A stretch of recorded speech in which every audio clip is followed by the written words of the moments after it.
Exam 2 ಬರೀತಿರುವಂಥ ಎಲ್ಲ second P arts ವಿದ್ಯಾರ್ಥಿಗಳಿಗೆ ನಮ್ಮೊಂದು YouTube ಚಾನಲ್ಗೆ ಸ್ವಾಗತ ಅಂತ ಹೇಳ್ತಾ, ಈ ಒಂದು ವಿಡಿಯೋದಲ್ಲಿ 11 ಮೇ 2020ರಂದು ನಡೆಯುವಂಥ ಸೋಷಿಯಾಲಜಿ ಎಕ್ಸಾಮ್ ಅಂದರೆ ಸಮಾಜಶಾಸ್ತ್ರ ಎಕ್ಸಾಮ್ಗೆ ಸಂಬಂಧಪಟ್ಟಿದೆ ವೆರಿ ಇಂಪಾರ್ಟೆಂಟ್ ಕ್ವಶನ್ ಪೇಪರ್ನ ಕಂಪ್ಲೀಟಾಗಿ ಡಿಸ್ಕಸ್ ಮಾಡ್ತಗೋಣ, ಕಂಪ್ಲೀಟಾಗಿ ಅನಾಲಿಸಿಸ್ ಮಾಡ್ತಗೋಣ.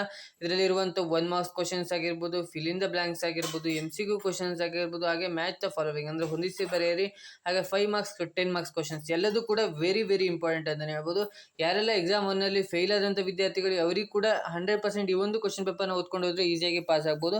ಯಾರೆಲ್ಲ ಸ್ಕೋರ್ ಮಾಡಬೇಕಾದ್ರೆ ಇಂಪ್ರೂವ್ಮೆಂಟ್ಗೋಸ್ಕರ ಎಕ್ಸಾಮ್ 2ನ ಬರೀತಿದ್ದೀರಾ, ಸೋಷಿಯಾಲಜಿ ಎಕ್ಸಾಮ್ನ ಬರೀತಿದ್ದೀರಾ, ಸೊ ಅವರಿಗೂ ಕೂಡ ಈ ಒಂದು ಕ್ವಶನ್ ಪೇಪರ್ ಹೆಲ್ಪ್ ಆಗುತ್ತೆ. ಅವರಿಗೂ ಕೂಡ ಈ ಒಂದು ಕ್ವಶನ್ ಪೇಪರಲ್ಲಿ ಇರುವಂಥ 10 ಮಾರ್ಕ್ಸ್ ಕ್ವಶನ್ಸ್ ಆಗಿರ್ಬೋದು, 5 ಮಾರ್ಕ್ಸ್ ಕ್ವಶನ್ಸ್ನ ಓದ್ಕೊಂಡು ಹೋದ್ರು ಈಸಿಯಾಗಿ ಸ್ಕೋರ್ ಮಾಡ್ಬೋದು ಅಂತ ಹೇಳ್ತಾ ವಿಡಿಯೋನ ಶುರು ಮಾಡೋಣ. ಅದಕ್ಕಿಂತ ಮುಂಚೆ ನೀವೇನು ಫಸ್ಟ್ ಟೈಮ್ ನಮ್ಮದು ಯೂಟ್ಯೂಬ್ ಚಾನಲ್ ನೋಡ್ತಿರೋ ವಿಡಿಯೋಗೊಂದು ಲೈಕ್ ಕೊಡಿ, ಹಾಗೆ ಚಾನಲ್ನ ಸಬ್ಸ್ಕ್ರೈಬ್ ಮಾಡಿಕೊಂಡು ವಿಡಿಯೋನ ಶುರು ಮಾಡೋಣ.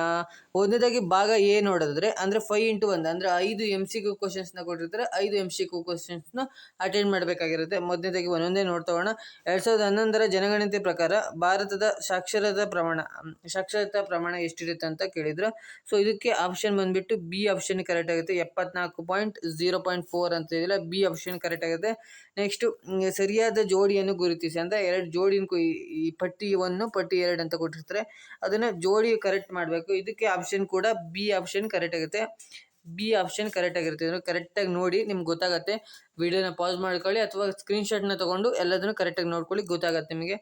ನೆಕ್ಸ್ಟು ಹೇಳಿಕೆಯನ್ನು ಕೊಟ್ಟಿರ್ತಾರೆ, ಎ ಹೇಳಿಕೆ ಮತ್ತು ಬಿ ಹೇಳಿಕೆ. ಇದು ಏನು ಸರಿನಾ ತಪ್ಪಾ ಅಂತ ಇದು ಮಾಡಿದಿರುತ್ತೆ. ಇದಕ್ಕೆ ಆನ್ಸರ್ ಬಂದುಬಿಟ್ಟು ಎ ಆನ್ಸರ್ ಕರೆಕ್ಟ್ ಆಗುತ್ತೆ.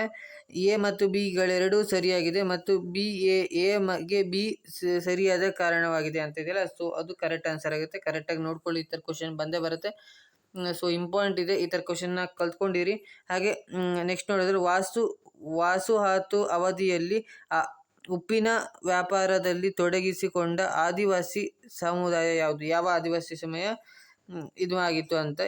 ಇದಕ್ಕೆ ಆಪ್ಷನ್ ಬಂದುಬಿಟ್ಟು ಬಿ ಆಪ್ಷನ್ ಕರೆಕ್ಟ್ ಆಗುತ್ತೆ, ಬಂಜಾರ ಅಂತ ಇದೆಯಲ್ಲ, ಸೊ ಬಿ ಆಪ್ಷನ್ ಕರೆಕ್ಟ್ ಆಗುತ್ತೆ. ಕರೆಕ್ಟಾಗಿ ನೋಡ್ಕೊಳ್ಳಿ ಆನ್ಸರ್ನ, ಕ್ವಶನ್ಸ್ನ ಮತ್ತೊಂದು ಸತಿ ಓದ್ಕೊಳ್ಳಿ. ಹಾಗೆ ಸ್ವತಂತ್ರೋತ್ತರ ಭಾರತದಲ್ಲಿ ನಡೆದ ಮೊದಲ ರೈತ ಹೋರಾಟ ಅಂತ ಕೇಳಿದೆ, ಸೊ ಇದಕ್ಕೆ ಆನ್ಸರ್ ಸಿ ಆನ್ಸರ್ ಕರೆಕ್ಟ್ ಆಗುತ್ತೆ. ಕಾಗೋಡು ಸತ್ಯಾಗ್ರಹ ಅಂತ ಇದೆಯಲ್ಲ, ಸೊ ಸಿ ಆನ್ಸರ್ ಕರೆಕ್ಟ್ ಆಗುತ್ತೆ. ಇದಿಷ್ಟು MCQ ಕ್ವಶನ್ಸ್ ಇರುತ್ತೆ, ಎಲ್ಲರೂ ಕೂಡ ಅಟೆಂಡ್ ಮಾಡಲೇಬೇಕು. ಇದು ಈಸಿಯಾಗಿದ್ದರೆ ಸ್ಕೋರ್ ಮಾಡ್ಬೋದು. ನೆಕ್ಸ್ಟು 5x1 ಅಂದರೆ 5 ಫಿಲ್ ಇನ್ ದ ಬ್ಲಾಂಕ್ಸ್ ಇರುತ್ತೆ. ಮೇಲ್ಗಡೆ ಆನ್ಸರ್ ಇರುತ್ತೆ, ಕೆಳಗಡೆ ಬರೆಯೋದಾಗಿರುತ್ತೆ. ನೋಡೋಣ ಒಂದೊಂದೇ ಕ್ವಶನ್ಗೆ. ಆರನೇದಕ್ಕೆ ನೋಡಿದ್ರೆ ನರಸಿಂಗನವರವರು ಪಿತೃಪ್ರಧಾನ ಅವಿಭಕ್ತ ಕುಟುಂಬದ ಪ್ರಮುಖ ಉದ್ಯೋಗ ಏನು ಅಂತ ಕೇಳಿದರೆ ಕೃಷಿ ಅನ್ನೋದು ಆಗಿರುತ್ತೆ. ಇದಕ್ಕೆ ಕೃಷಿ ಅನ್ನೋದು, ಸೊ ಇದು ಒಂದನೇದಕ್ಕಾಗಿರುತ್ತೆ ಕೃಷಿ ಅನ್ನೋದು. ನೆಕ್ಸ್ಟು ಕೂಲಿ ವಿನೀಕರಣ ಪರಿಕಲ್ಪನೆಯನ್ನು ಪರಿಚಯಿಸಿದವರು ಯಾರು? ಪರಿಚಯಿಸಿದರು ಕೂಲಿ ನಿರೀಕರಣ ಅಂತ ಕೇಳಿದರೆ, ಸೊ ಇದಕ್ಕೆ ಬಂದುಬಿಟ್ಟು ಎನ್ ಪ್ರಸಾದ್ ಎರಡನೇದಕ್ಕೆ ಇದಾಗಿರುತ್ತೆ, ಎನ್ ಪ್ರಸಾದ್ ಎರಡನೇದಕ್ಕೆ. ನೆಕ್ಸ್ಟು ಕನ್ನಡದ ಪ್ರಥಮ ವಾರ್ತಾಪತ್ರಿಕೆ ಯಾವುದಂತ ಕೇಳಿದರೆ ಮಂಗಳೂರು ಸಮಾಚಾರ, ಇದು ಮೂರನೇದಕ್ಕಾಗಿರುತ್ತೆ, ಮಂಗಳೂರು ಸಮಾಚಾರ. ಕರೆಕ್ಟಾಗಿ ಮೇಲ್ಗಡೆ ಆನ್ಸರ್ ಇರುತ್ತೆ, ನೋಡಿಕೊಂಡು ಇಲ್ಲಿ ಫಿಲ್ ಮಾಡೋದಿರುತ್ತೆ. ನೆಕ್ಸ್ಟು SNDP ಸಂಘಟನೆ ಪ್ರಾರಂಭಿಸಿದವರು ಯಾರು ಅಂತ ಕೇಳಿದರೆ, ಇದಕ್ಕೆ ಶ್ರೀ ನಾರಾಯಣ ಗುರು ಅಂತ ಇದೆಯಲ್ಲ, ಸೊ ಇದಕ್ಕೆ ಆಗಿರುತ್ತೆ. ಇದು 4ನೇದಕ್ಕಾಗಿರುತ್ತೆ, ಶ್ರೀ ನಾರಾಯಣ ಗುರು. ಹಿಂಗೆ ನೆಕ್ಸ್ಟು ಬಾರ್ಬಿ ಗೊಂಬೆಯ ಸ್ಪರ್ಧಕರ್ತ ಯಾರು ಅಂತ ಕೇಳಿದರೆ ಸೃಷ್ಟಿಕರ್ತ. ಇದಕ್ಕೆ ಬಂದುಬಿಟ್ಟು ಸೊ ಇದೆಯಲ್ಲ ಹ್ಯಾಂಡುಲರ್ ಅಂತ ಇದೆಯಲ್ಲ, ಸೊ ಇದಾಗಿರುತ್ತೆ. 5ನೇದಕ್ಕೆ ಇದಾಗಿರುತ್ತೆ, ಸೊ ಇದು ಇಂಪಾರ್ಟೆಂಟ್ ಇದೆ ಅಂತಲೇ ಹೇಳ್ಬೋದು. ಇದಿಷ್ಟು ಕಲ್ತ್ಕೊಳ್ಳಿ. ನೆಕ್ಸ್ಟ್ ಹೊಂದಿಸಿ ಬರೆಯಿರಿ ನೋಡಿದರೆ 1x5 ಅಂದರೆ 5 ಮಾರ್ಕ್ಸ್ ಇರುತ್ತೆ ಹೊಂದಿಸಿ ಬರೆಯೋರಿಗೆ. ಫಸ್ಟ್ನೇದಕ್ಕೆ ಜನಸಂಖ್ಯಾ ವಿಭಜಕ ವರ್ಷ ಯಾವಾಗ ಆಯಿತು ಅಂತ ಕೇಳಿದರೆ, ಸೊ ಇದಕ್ಕೆ 1921 ಅಂದರೆ ಲಾಸ್ಟ್ನೇದು ಕರೆಕ್ಟ್ ಆನ್ಸರ್ ಆಗುತ್ತೆ. 1900 ಲಾಸ್ಟ್ನೇದು ಅಂದರೆ ಇದು 1921, ಇದು ಕರೆಕ್ಟ್ ಆಗುತ್ತೆ. ನೆಕ್ಸ್ಟ್ ಕನೆ ಪದರ ಅಂತ ಕೇಳಿದರೆ ಕೆನೆ ಪದರ. ಇದಕ್ಕೆ ಬಂದುಬಿಟ್ಟು ಜ್ಞಾನ್ ಎಫ್ ಕೆನಡಿ ಅಂತ ಇದೆಯಲ್ಲ, ಸೊ ಇದರಲ್ಲಿ ಆನ್ಸರ್ ಇದೆ, ಇದು ಕರೆಕ್ಟ್ ಆನ್ಸರ್ ಆಗುತ್ತೆ. ಕರೆಕ್ಟಾಗಿ ನೋಡ್ಕೊಳ್ಳಿ ಇದನ್ನು ಎಲ್ಲದು. ವಿಶ್ವಕೃತ್ಯ ಕ್ರಿಯೆ ಅಂದರೆ ಏನು ಅಂತ ಕೇಳಿದರೆ, ಇದಕ್ಕೆ ಆನ್ಸರ್ ಬಂದುಬಿಟ್ಟು ಇಲ್ಲೇ ಇದೆ, ಇದು ಆಗಿರುತ್ತೆ. ಇದು ಸ್ಟ್ರೈಟ್ ಇದೆಯಲ್ಲ, ಸೊ ಇದೇ ಕರೆಕ್ಟ್ ಆನ್ಸರ್ ಆಗುತ್ತೆ. ನೆಕ್ಸ್ಟು ಭೂಪಾಲ ವಿಷನಿಲಯ ದುರಂತ ನಡೆದ ವರ್ಷ ಯಾವುದಂತ ಕೇಳಿದರೆ 1984 ಕರೆಕ್ಟ್ ಆಗುತ್ತೆ, ಫಸ್ಟ್ನೇದು ಕರೆಕ್ಟ್ ಆಗುತ್ತೆ. ನೆಕ್ಸ್ಟ್ ಅಮೆಜಾನ್ ಕಾ ಅಂತ ಕೇಳಿದರೆ, ಸೊ ಅಮೆಜಾನ್ ಇದು ಆನ್ಲೈನ್ ಶಾಪಿಂಗ್ ಆ್ಯಪ್ ಅಂತ ಆ್ಯಪ್ ಆಗಿರುತ್ತೆ, ಶಾಪಿಂಗ್ ತಾಣ. ಸೊ ಆ್ಯಪ್ ಅಂತಲೂ ಕರೀತಾರೆ. ಸೊ ನೀವು ಈ ಥರ ಹೊಂದಿಸಿ ಬರೀರಿ ಇರುತ್ತೆ. ನೆಕ್ಸ್ಟು 5 1 ಮಾರ್ಕ್ಸ್ ಕ್ವಶನ್ಸ್ ಇರುತ್ತೆ, ಈಸಿ ಇರುತ್ತೆ. ಸೊ ಇದಿಷ್ಟು ಕ್ವಶನ್ಸ್ನ ಓದ್ಕೊಂಡಿರಿ, ಇಂಪಾರ್ಟೆಂಟ್ ಇದೆ. ಸೊ ವಿಡಿಯೋನ ಪಾಸ್ ಮಾಡಿಕೊಂಡು ಇದಿಷ್ಟು ಕ್ವಶನ್ಸ್ನ ನೋಡ್ಕೊಳ್ಳಿ. ಹಾಗೆ 5x2 ಅಂದರೆ 2 ಮಾರ್ಕ್ಸಿಂದು 5 ಕ್ವಶನ್ಸ್ನ ಅಟೆಂಡ್ ಮಾಡಬೇಕಾಗಿರುತ್ತೆ. ನಿಮಗೆ ಇಲ್ಲಿ 1 2 3 4 5 6 7 8 ಕ್ವಶನ್ಸ್ನ ಕೊಟ್ಟಿರ್ತಾರೆ. 8 ಕ್ವಶನ್ಸ್ನಲ್ಲಿ ನೀವು ಯಾವ್ದಾದ್ರು 5 ಕ್ವಶನ್ಸ್ನ ಅಟೆಂಡ್ ಮಾಡಿದ್ರು ಆಯಿತು.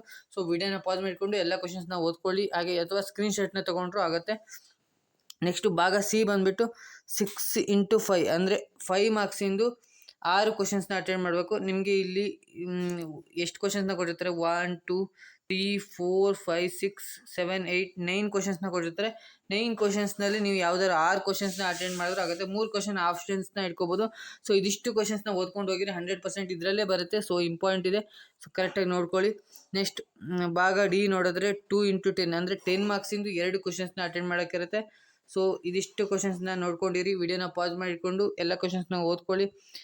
ಏಕತೆ ಎಂದರೇನು, ಭಾರತದ ಏಕತೆಯ ಸ್ವರೂಪವನ್ನು ವಿವರಿಸಿ ಅಂತ ಕೇಳಿದರೆ, ಪರಿಶಿಷ್ಟ ಪಂಗಡದ ಸಮಸ್ಯೆಗಳನ್ನು ವಿವರಿಸಿ, ಮಲಪ್ರಭಾ ಹೋರಾಟವನ್ನು ಚರ್ಚಿಸಿ ಅಂತ ಕೇಳಿದರೆ, ರೈತರ ಆತ್ಮಹತ್ಯೆಯನ್ನು ತಡೆಗಟ್ಟಲು ಸರ್ಕಾರ ಕೈಗೊಂಡ ಇತ್ತೀಚಿನ ಕ್ರಮಗಳನ್ನು ವಿಶ್ಲೇಷಿಸಿ ಅಂತ ಕೇಳಿದರೆ. ಇದೆಲ್ಲ ಇಂಪಾರ್ಟೆಂಟ್ ಇದೆ, ಇಷ್ಟು ಕ್ವಶನ್ಸ್ನ ಓದ್ಕೊಳ್ಳಿ. ಹಾಗೆ ನೆಕ್ಸ್ಟ್ ನೋಡಿದರೆ ಇಂಗ್ಲೀಷ್ ಮೀಡಿಯಮ್ದು ಕ್ವಶನ್ ಪೇಪರ್ ಇದೆ.